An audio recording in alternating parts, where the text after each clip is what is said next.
Jim had been waiting in Chicago for a Thursday night flight back home to Albany. Been a long week. He'd been out of town. He knew the flight on Thursday night was crowded because people want to go home for Friday. Well, he hadn't eaten lunch, so he kind of stopped off in the airport snack shop there, picked himself up a newspaper, plastic bottle of iced tea, and a bag of M&Ms. I mean a bag of M&Ms, like the big kind, which you can only get in the airport for like about $9.75. Every place in the world it's about $3.99, okay?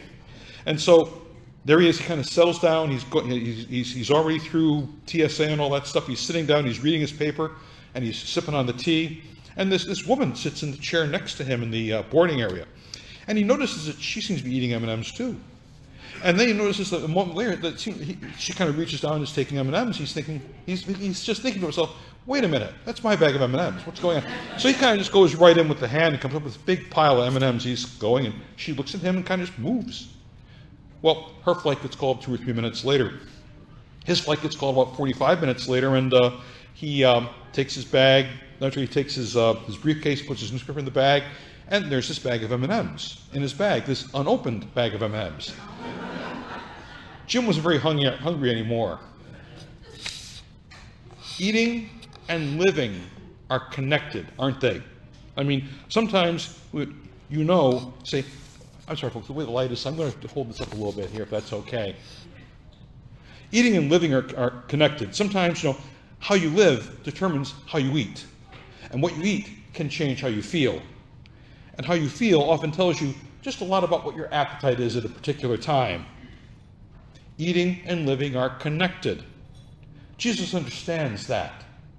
I mean, think about, say, the Jesus who walks with us on the dusty roads of Galilee and Palestine.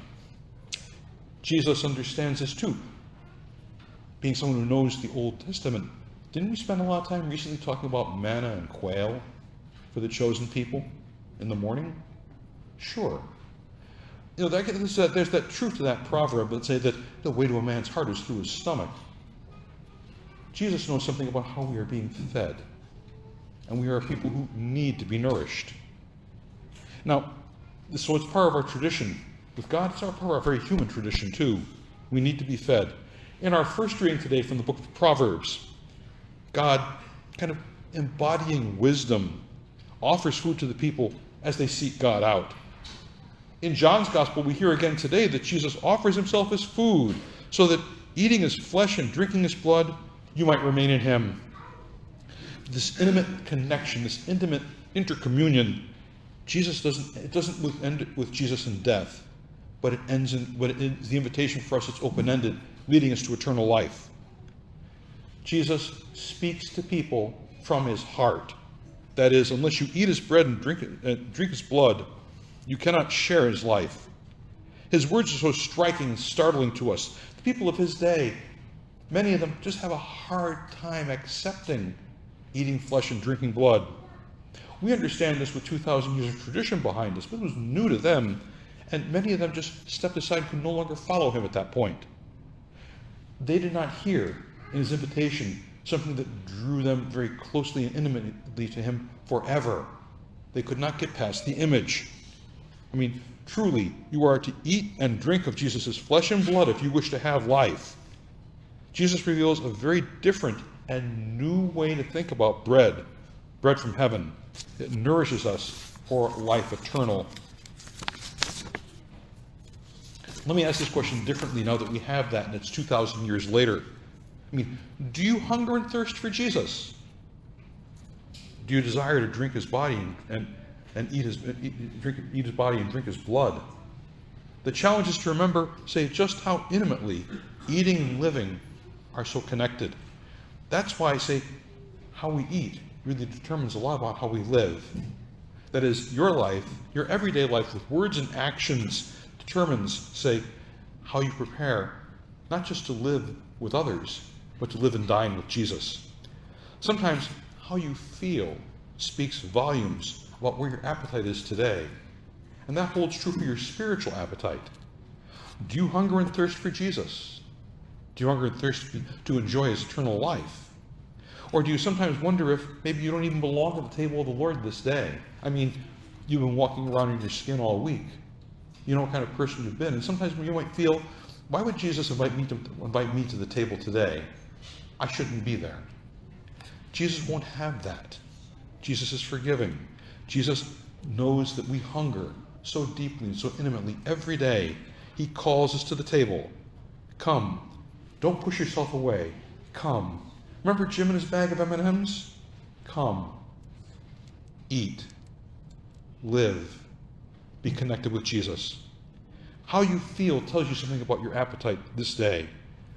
Jesus knows you, calls you out, invites you to come and follow him, to live. He offers this transforming way of life because Jesus understands us. The Father sent the Son to live in our midst. He would know our joys, know our sorrows, and everything in between. Jesus invites you to come back to the table. He has something more to offer. For whoever eats my flesh and drinks my blood remains in me and I in them. Just as I have life because of the Father, so also those who feed on me now have life because of me. Jesus feeds you so that you might share in his life and share this life with others, that you might become bread of life and cup of salvation for everyone else, including the people you meet in the next hour or two. How can you do this? Well, look at your life. I mean, on the one hand, you can think about Jim and his bag of M&Ms, when maybe possession seems very important.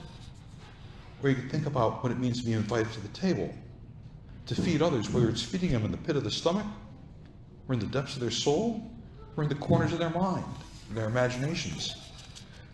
Jesus always looks to express eating and living as one. Are we ready to be bread of life and cup of salvation for someone else today? Someone else maybe right after Mass today or this evening. Jesus calls you back to the table that you might experience again the bread of new life and be ready to share that new life with others, for the world is indeed so filled with hunger and thirsts. You know, there's plenty to pass around.